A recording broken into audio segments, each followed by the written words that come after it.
Edith, Naideli, muy buena tarde, bienvenidas a esta sesión. Perdonen por el arranque un poco tarde, estoy teniendo un poco de problemas con la plataforma, se me actualizó y todavía ahí está, ya ahora sí. Bienvenidas a esta segunda sesión de nuestro módulo número 14, el universo natural, donde estamos revisando los recursos de nuestra unidad número 2, ciencia y universo. La sesión pasada abordamos acerca de los principales tópicos de nuestra actividad integradora número 3, la ciencia en los fenómenos naturales. Quedó pendiente una revisión acerca de nuestra actividad integradora número 4, la tabla periódica y sus aplicaciones. Les recuerdo, mi nombre es Francisco Javier Camacho Flores y soy su asesor para este módulo número 14, nuestro universo natural. Si tienen alguna duda en particular, por favor, escriban sus dudas por medio del chat de esta plataforma o tomen directamente el audio de esta plataforma y pueden realizar sus comentarios, exponer las dudas que se lleguen a presentar de algunos temas. Se está generando una grabación de esta sesión, la cual la voy a subir a la plataforma de YouTube, donde aquí en la sección de comentarios ustedes pueden escribir las dudas que se presenten en la revisión del video. ¿Cuál es el propósito formativo de nuestro módulo número 14, el universo natural?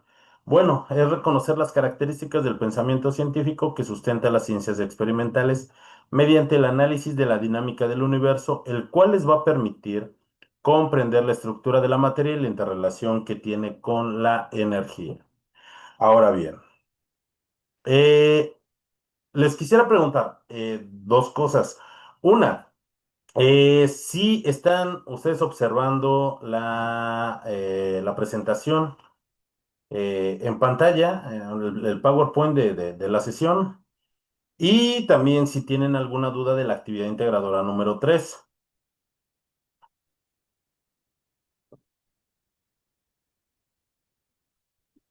Hola, buenas tardes. Sí, se ve bien la presentación y ninguna duda, gracias. Sí, así. Ok, qué bueno, es que digo, se actualizó y apenas estoy viendo dónde quedaron todas las herramientas. Bueno, vamos a lo que es la actividad integradora número 4, que fue lo que nos quedó pendiente. Aquí nosotros vamos a suponer que tenemos una compañera de prepa en línea que se llama Margarita y no puede ver los recursos de esta semana. Así es que piden nuestra ayuda para poder esclarecer sus dudas acerca de lo que es la tabla periódica. ¿Cuál es el propósito de esta actividad? Es comprender la estructura de la tabla periódica y las implicaciones que tiene la formación de compuestos tanto orgánicos como inorgánicos. Y a todo esto, ¿qué es la tabla periódica? La tabla periódica es la forma gráfica de cómo se ordenan los elementos que se encuentran en la naturaleza. Y no solamente eso, sino también los elementos que ha sintetizado el ser humano. Este ordenamiento o la forma más conocida de lo que es la tabla periódica es la forma resumida. La imagen que les muestro en pantalla es la forma resumida de la tabla periódica. ¿Por qué? Porque las dos series que se encuentran abajo, la serie de lactano y la serie de lactino, se sacan de la tabla periódica. Si no, la tabla periódica fuera muchísimo más larga horizontalmente. Por ello, se sacan estas dos series que corresponden tanto a la familia número 3 como a lo que es los periodos número 6 y los periodos número 7. Ahí corresponden estos elementos. Pero para hacer una tabla más manejable, sacamos de la parte integral del cuerpo de lo que es la tabla periódica estas dos series. ¿Quién diseñó esta tabla periódica? Esta tabla la diseñó el químico ruso Dmitri Mendeleev en 1869 y decidió ordenar la tabla periódica tanto en grupos y periodos, es decir, en filas y columnas. Él, con los elementos con los que se conocían hasta ese momento, los ordenó de tal forma en que los elementos que se encuentran dentro de los grupos o dentro de esas columnas verticales tienen características tanto físicas como químicas. comparten esas características.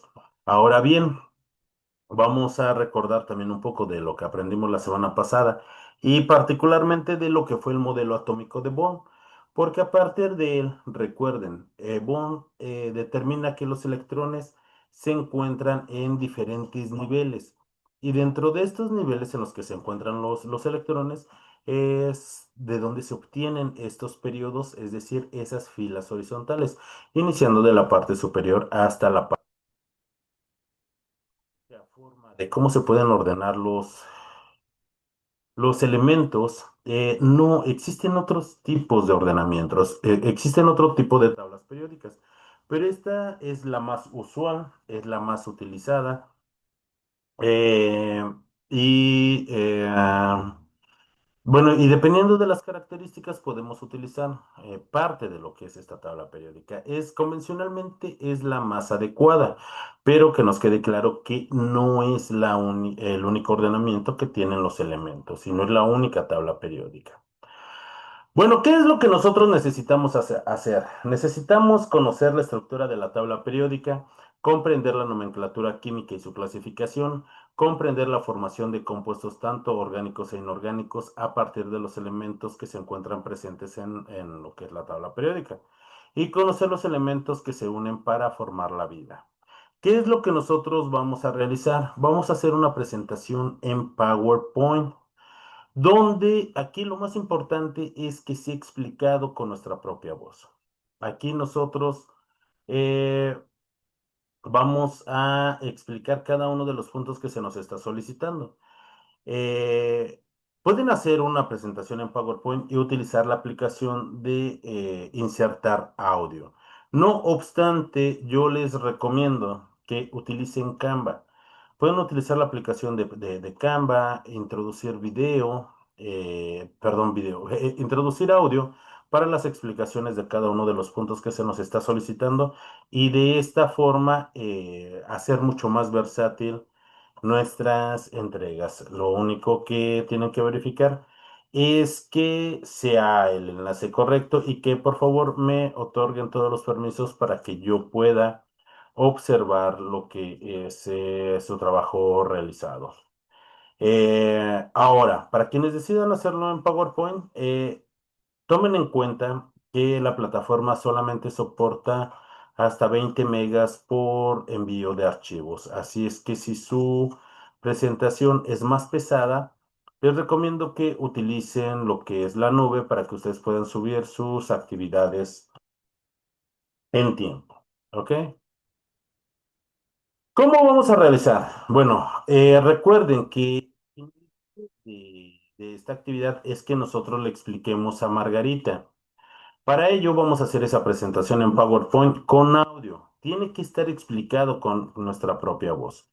Le vamos a explicar acerca de la estructura de la tabla periódica, lo que son las familias, los periodos, el número atómico, el símbolo químico y la masa atómica.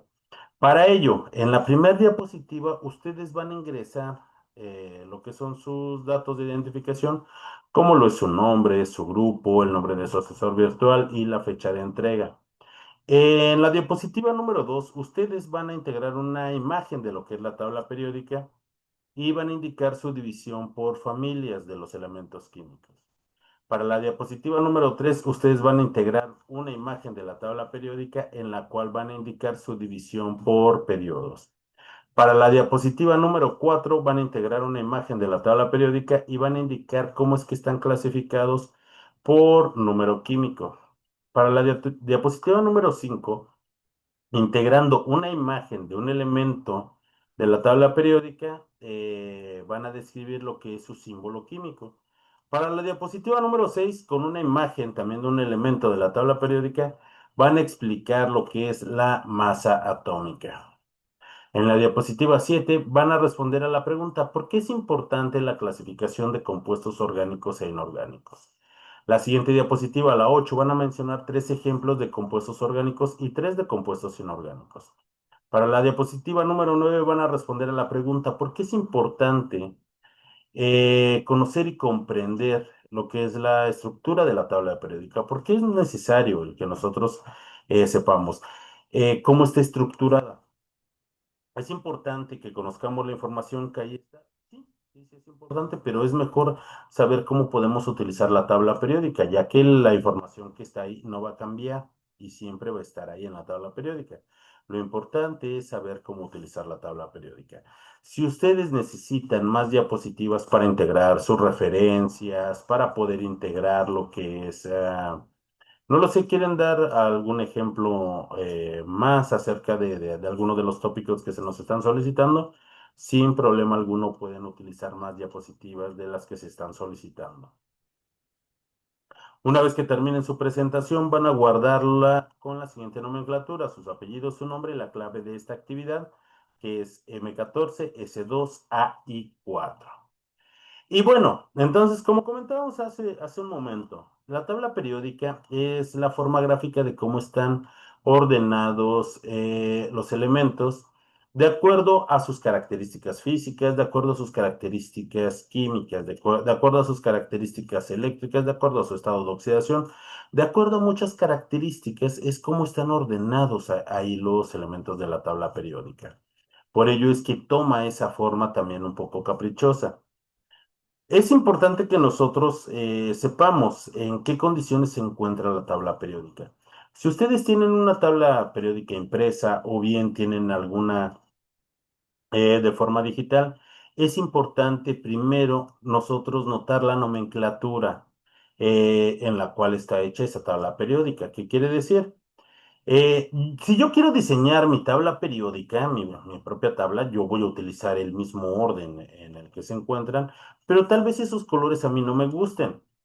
Entonces, algo muy importante es que si voy a poner cada familia o cada bloque de elementos con un color característico, es importante que yo en la nomenclatura digo, el color verde corresponden a los calcógenos, el color azul corresponde a los gases nobles. Es importante que esa nomenclatura nosotros la describamos para aquellas personas que agarren o tomen información de nuestra tabla periódica y puedan orientarse de una mejor forma. ¿Por qué? Porque tal vez ustedes deseen diseñar también su tabla periódica, pero ustedes quieran utilizar colores diferentes a los míos. Así es que es importante la nomenclatura de los colores y también el color en el cual se encuentran, por ejemplo, los símbolos químicos.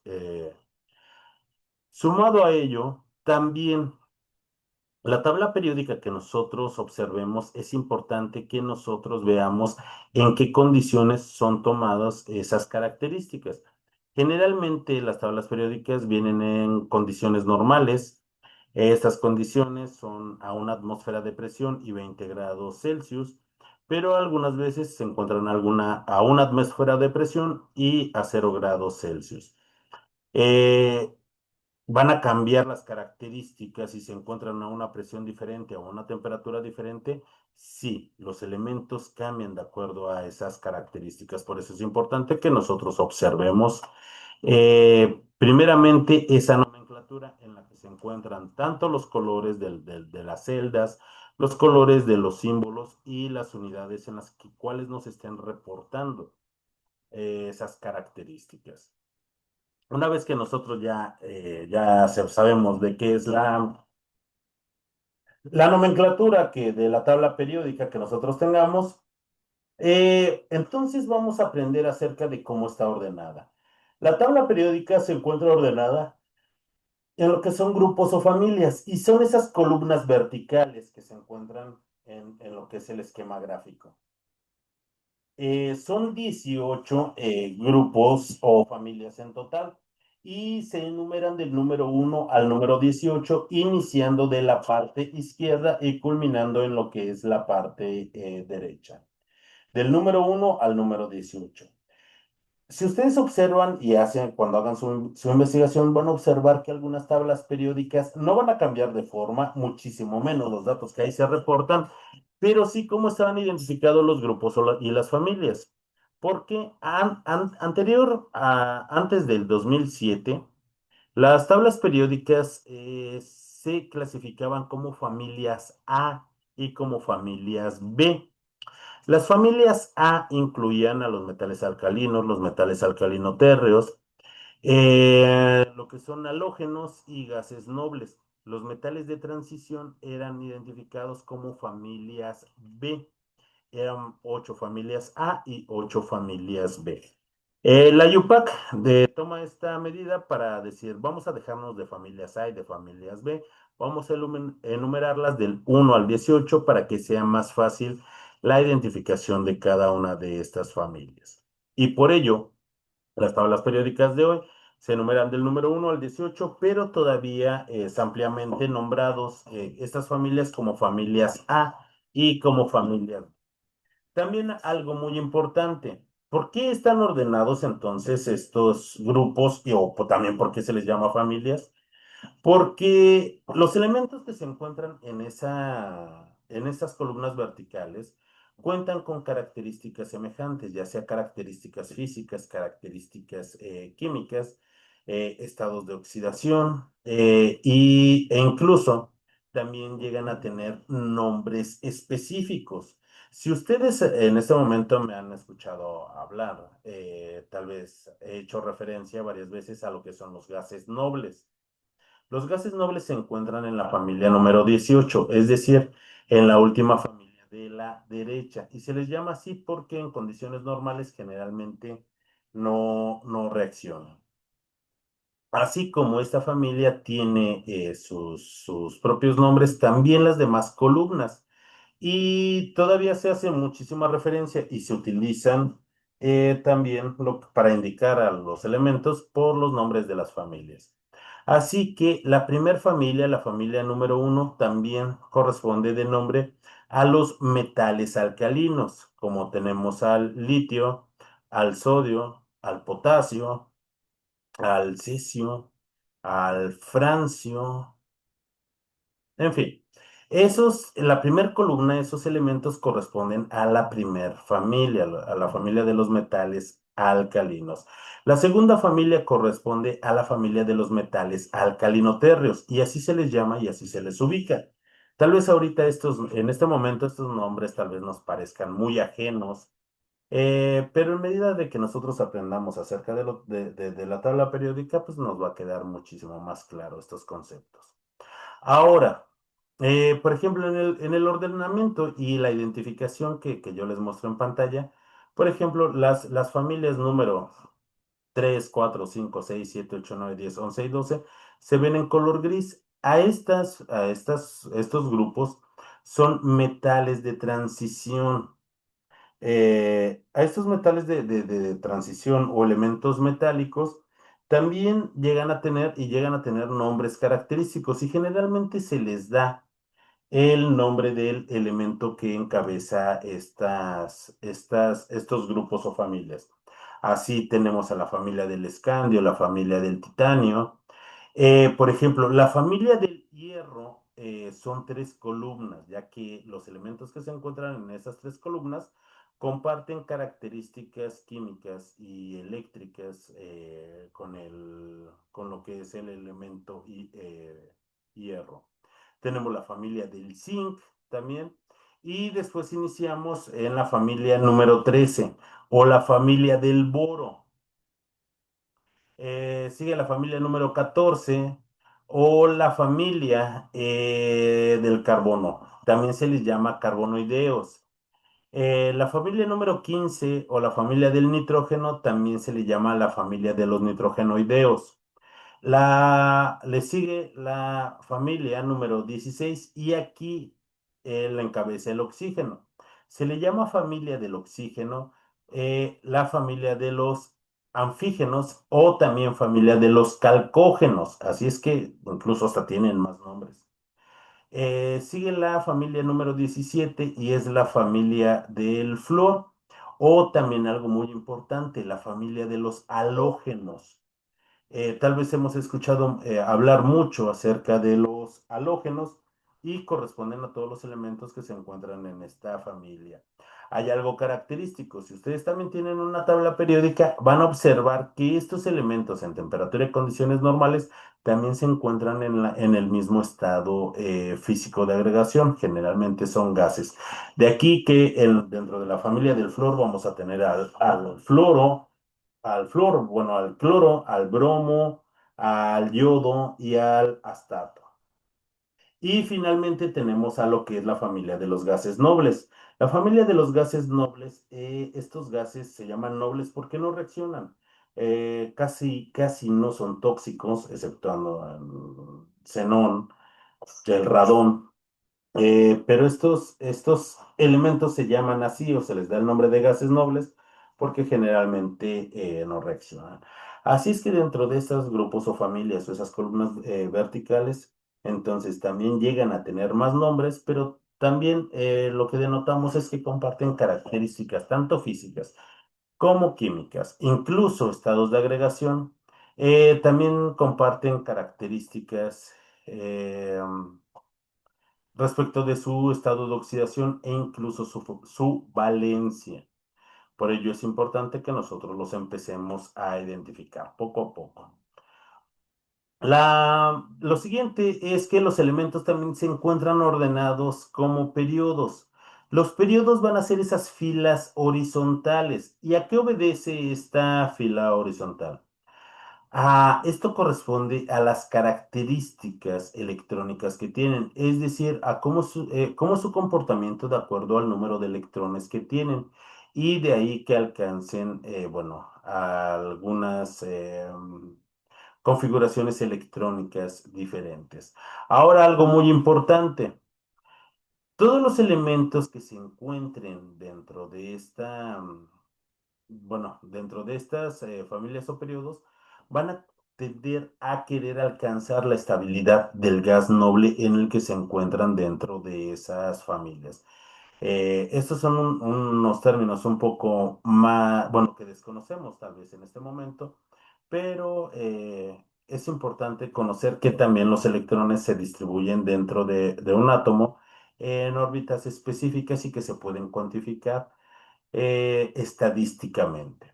Y gracias a ello, bueno, existe este ordenamiento electrónico y obedece también, como les mencionaba al principio, ya casi lo olvidaba, esto también obedece al nivel electrónico que nos marcaba Bohr con su modelo atómico. Él nos decía que cada uno de estos niveles energéticos en los cuales se encontraban los electrones podía caracterizar a estos. Y Niels Bohr determinó que existían 7 niveles en los cuales giraban alrededor los electrones. Es por ello que dentro de estos 7 niveles electrónicos o energéticos alrededor del átomo, también obedece a los 7 periodos que se encuentran en la tabla periódica. Y entre más hacia abajo nosotros nos dirijamos, es que tiene una mayor cantidad de electrones esos elementos. Si se presenta alguna duda de lo que estamos explicando, con toda confianza pueden ustedes preguntar. Y bueno, recuerden que ustedes deben de colocar lo que es una imagen de un elemento químico. Con la imagen de un elemento químico nosotros vamos a... Miren, por ejemplo, en la imagen que les pongo ahorita en pantalla de lo que es la tabla periódica, ustedes pueden observar que se encuentran como familias 1A y como familias B y se ordenaban o se identificaban con números romanos. Van a encontrar muchísimas tablas de esa forma y todas hacen mucha referencia. ¿Por qué? Porque muchos aprendieron química utilizando este tipo de nomenclatura para lo que es la tabla periódica y se sigue utilizando. Pero la UPAC trata de facilitar las cosas para todos, para que no sea tan abstracta lo que es la química y de esta forma facilitarnos la forma para la búsqueda de información y sobre todo el ordenamiento de lo que es la tabla periódica. Y bueno, lo que es el número atómico. Y para esto nosotros tenemos que regresar a recordar lo que eran los modelos atómicos. Ustedes recordarán que los átomos están formados a su vez por nucleones o partículas subatómicas, como son los electrones, los protones y los neutrones. Bueno, el número atómico nos va a indicar de forma directa la cantidad de protones que tiene ese elemento en su núcleo. Cada elemento tiene un número único de protones en el núcleo. Así es que este número, el número atómico representa únicamente la cantidad de protones. Y debido a que es único, nosotros también con ello podemos ordenar a lo que son los elementos y ordenarlos de forma progresiva desde el número 1 hasta el 104.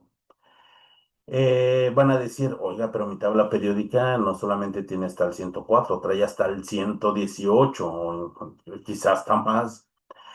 Bueno, hasta el elemento 104, lo que es el Rutherfordio o el Kurchatovio, vamos a aprender que también hay algunos elementos que tienen dos, se les nombra también, tienen algunos otros nombres y son utilizados muchas veces de forma indistinta. Bueno, hasta el Rutherfordio, o lo que es el Kurchatowio, el elemento 104, hasta aquí oficialmente los científicos han manifestado tanto la existencia de estos elementos, así como sus características. Pero ¿qué pasa con todos los demás elementos, con todos aquellos? Ciertamente no existen, es la naturaleza. El ser humano los ha creado en sus laboratorios. Y debido a ello, la comunidad científica todavía no se pone de acuerdo en cómo nombrar a estos elementos. Todavía no tienen nombres oficiales. También estos elementos que se crean tienen vidas medias de milisegundos, es decir, son estables menos de un segundo, por lo cual alguna utilidad que puedan llegar a tener, más que de investigación, pues todavía no se encuentran este tipo de aplicaciones. Ok, entonces regresando, el número atómico son la cantidad de protones que tienen esos elementos en su núcleo. Y como es un número progresivo, entonces también los podemos utilizar. ¿Para qué? Para identificarlos. El número uno lo tiene el hidrógeno y se encuentra en la familia número uno. Y de ahí nos vamos hasta la familia número 18 con el número 2 que es el helio. Y empezamos a bajar al siguiente periodo y de izquierda a derecha se empiezan a ordenar los elementos de forma progresiva. Y bien, antes de terminar, algo que es de verdad muy importante. El número atómico nos dice la cantidad de protones que tienen esos elementos en el núcleo. No obstante, también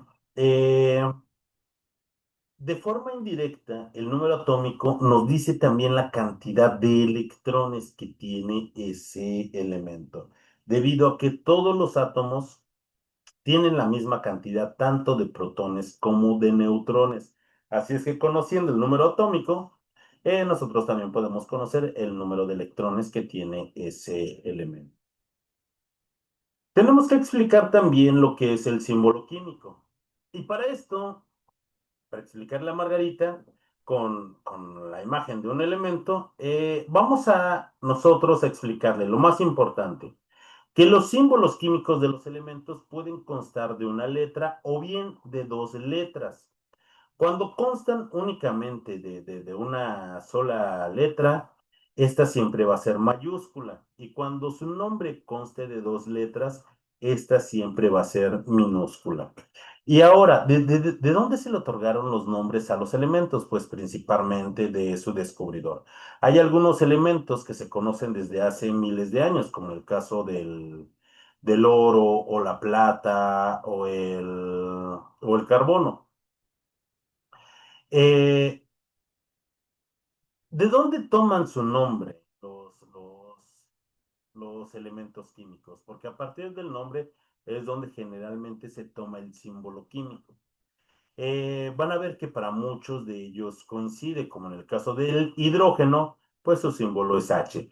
Del berilio, su símbolo es Be. Del selenio, por ejemplo, su símbolo es Se. Pero en el ejemplo que yo les estoy poniendo, en el caso del cobre, ¿por qué el cobre no tiene o no sería más fácil identificarlo como CO? Es por su propio nombre y también porque hay otro elemento que ya cuenta con esa simbología, como el caso de lo que es el cobalto. ¿Y por qué el cobre no? El cobre sí toma las primeras letras de su para su símbolo, toma las primeras dos letras de lo que es su nombre, pero el cobre no está, o el origen de su nombre no es en español, de hecho es en latín. En latín, cobre es cuprum, por eso su símbolo es Cu. Por ejemplo, el oro de símbolo Au también proviene del latín y es aurum, por eso su símbolo es Au, y así con muchos elementos que se encuentran en la tabla periódica. Los nombres originales los nombres de los elementos químicos están en diferentes idiomas. O se descubrieron también con diferentes nacionalidades estos elementos. Así, bueno, dentro de estas lenguas o estos idiomas en los cuales se identificaron los elementos, tenemos al latín, tenemos al inglés, tenemos al ruso, el idioma alemán también, y si mal no recuerdo, también es el italiano. Del italiano no estoy tan seguro, pero de los otros cuatro sí. Así es que de ahí depende el origen de su nombre y muchos de ellos fueron hace miles de años. Hay algunos más recientes que se han sintetizado y por ello es que también su símbolo químico va a cambiar de acuerdo a su nombre y de acuerdo a la nacionalidad y del idioma en el cual el descubridor maneje ese tipo de lengua. Y bueno, son muchos símbolos químicos y efectivamente sí lo son. Pero la importancia de manejar la tabla periódica es que nosotros no tengamos que aprendernos de memoria lo que es la información que aparece en la tabla periódica. Basta con saber el ordenamiento y la información, como les dije hace un momento, siempre va a estar ahí y no va a cambiar. La masa atómica. Vamos a regresar nuevamente y por ello fue muy importante que hiciéramos nosotros nuestra actividad uno de lo que es los modelos atómicos. A partir de qué surge lo que es la masa atómica. Recordemos esos modelos atómicos y en el núcleo atómico, además de lo que son los protones, también vamos a encontrar otro tipo de nucleón o partícula subatómica, en el cual son los protones. Los protones se descubrieron hasta 1931 y fue por James Chadwick.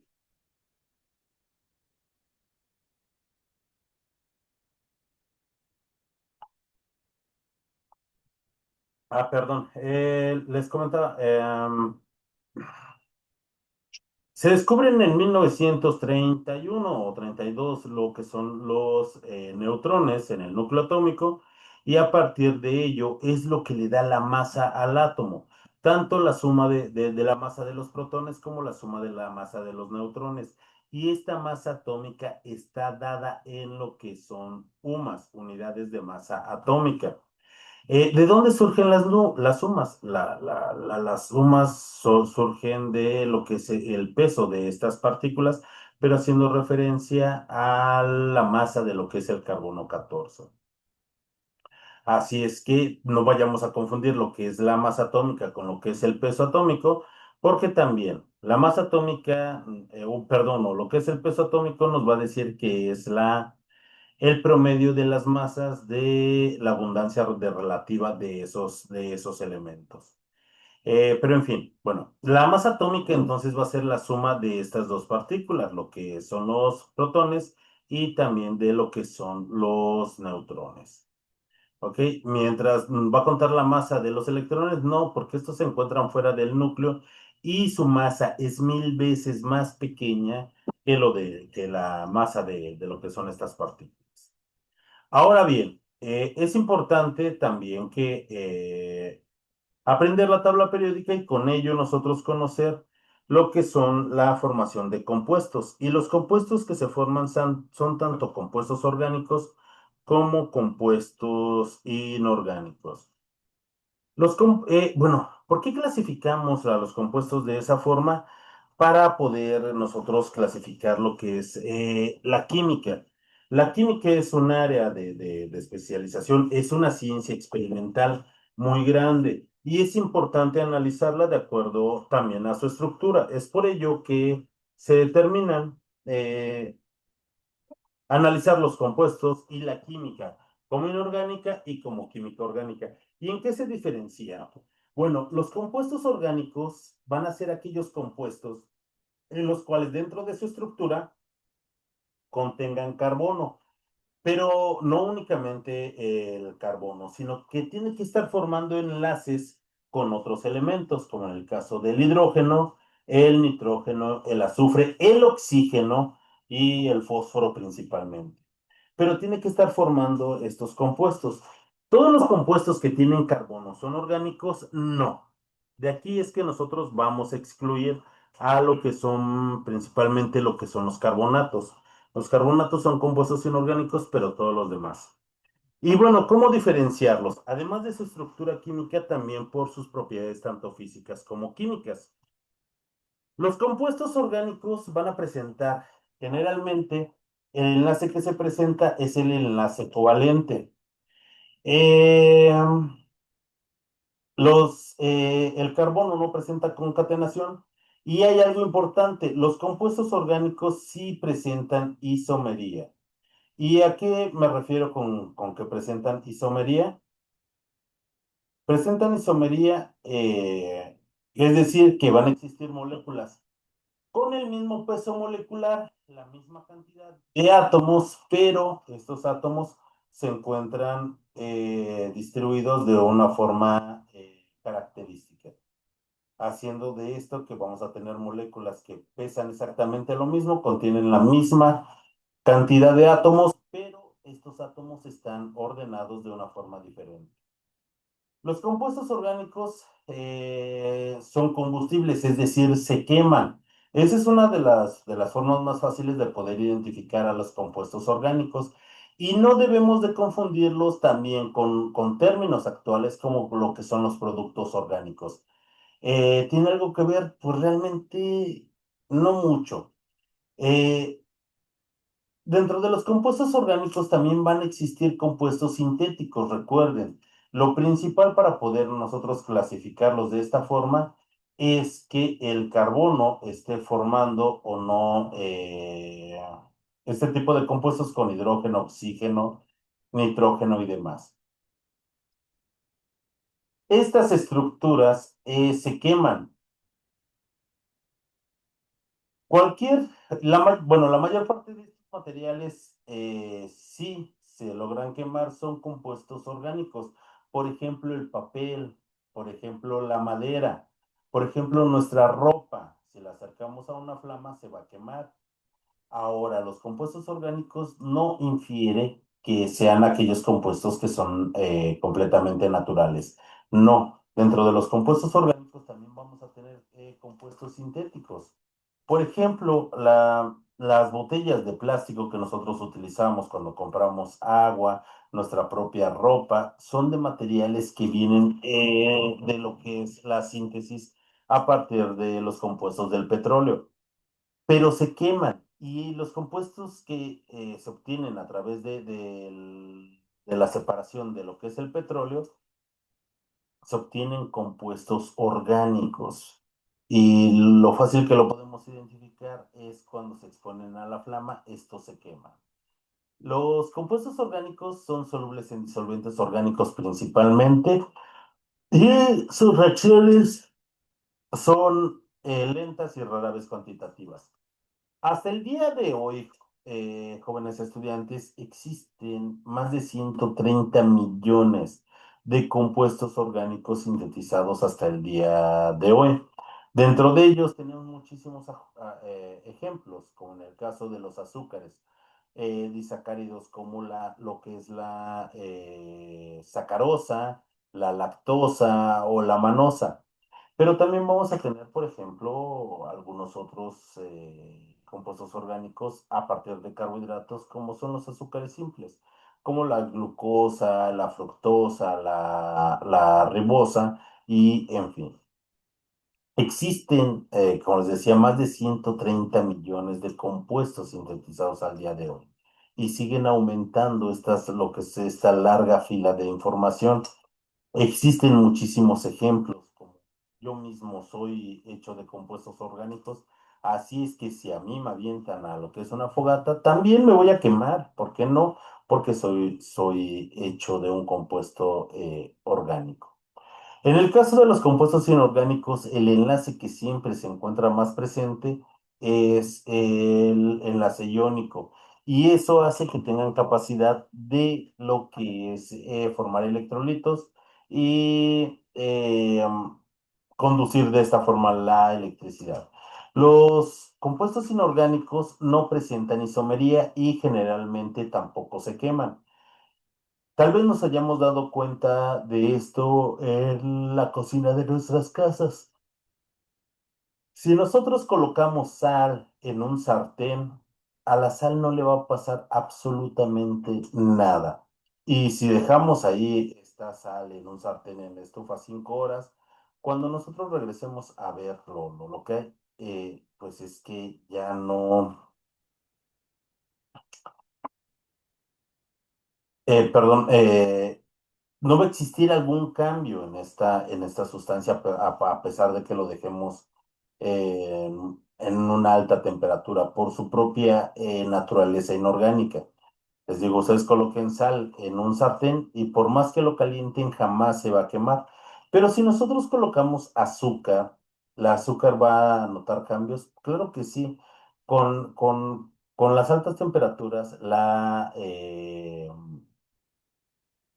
los compuestos inorgánicos no les pasa absolutamente nada, mientras que los orgánicos terminan quemándose y carbonizándose. ¿Por qué? Porque no soportan bien las temperaturas. Por ejemplo, si yo me voy hoy, tomo mi lonche en el trabajo y el día de ayer hice un flan napolitano, ¿qué fue lo que pasó cuando yo hice ese flan? En un recipiente coloco azúcar y si yo lo coloco la flama de lo que es la estufa, esta se va a fundir. Y si se me olvida, por ejemplo, el molde de mi flan sobre la estufa, el azúcar va a terminar quemándose. ¿Por qué? Porque es un compuesto orgánico y porque los compuestos orgánicos se queman. Ahora bien, finalmente, creo que... ejemplos de compuestos inorgánicos. Hasta el día de hoy existen sintetizados alrededor de lo que son 35 millones de compuestos inorgánicos y algo que sí les podría comentar es que quedan muy pocos de compuestos orgánicos que se tengan que descubrir. No pasa lo mismo con lo que son los compuestos orgánicos, ya que ustedes ya observaron lo que es perdón, van a observar lo que son las biomoléculas esenciales y principalmente aquí se va a tratar lo que es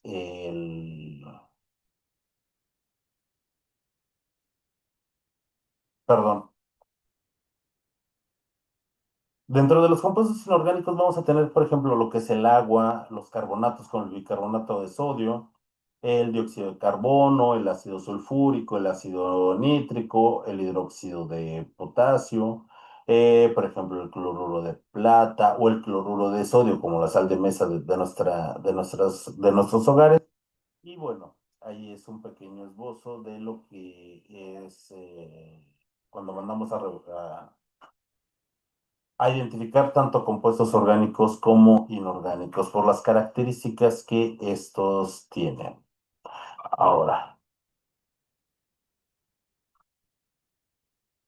es algo muy importante que nosotros hagamos nuestra presentación en PowerPoint y sobre todo que sea explicado con nuestra propia voz.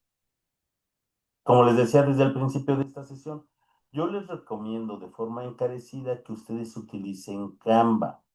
Pongan una portada con sus datos de identificación y sobre todo,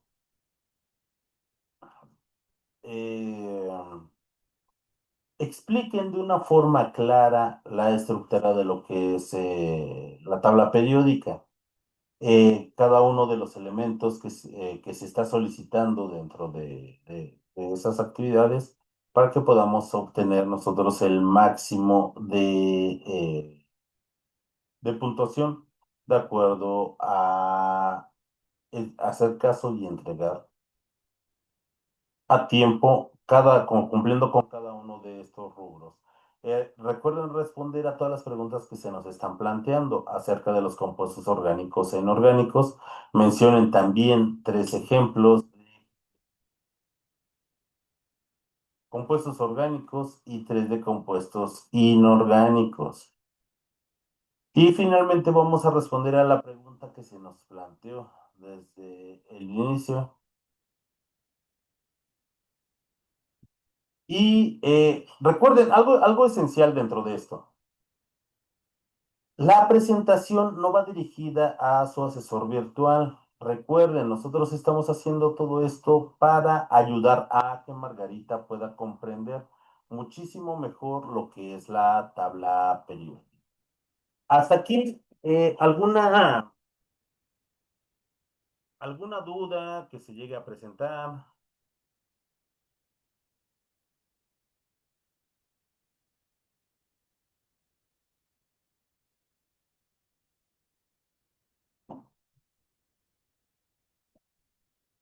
Edith, Naideli, ¿alguna duda? Muchas gracias, Naideli. No hay ninguna duda, gracias. Ajá, muchas gracias, Edith. Bueno, si no queda ninguna duda, espero que envíen sus actividades a tiempo y cumpliendo con cada uno de los rubros para que puedan obtener la calificación más elevada para estas actividades. Bueno, si ya no queda ninguna otra duda, me despido y les deseo un excelente fin de semana. Hasta luego, Naideli. Hasta luego, Edith. Que tengan una muy bonita tarde. Hasta luego.